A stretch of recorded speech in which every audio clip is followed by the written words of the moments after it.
Ito pa po ang isang dahilan kung bakit namamatay ang tao. Isa pang katibayan mula sa talata sa Biblia kung bakit namamatay ang tao.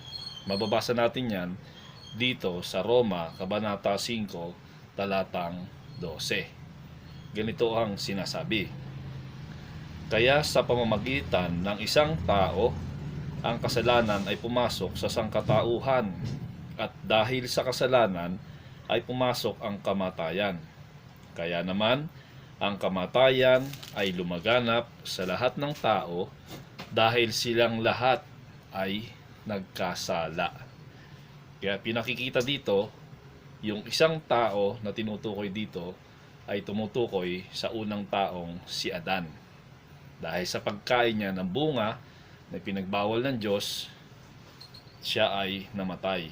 At bilang mga inapo ni Adan, tayo ay nagmana ng sumpa na kamatayan.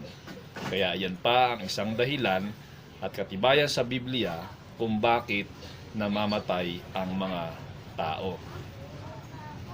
Ayon yan sa sinasabi ng Biblia.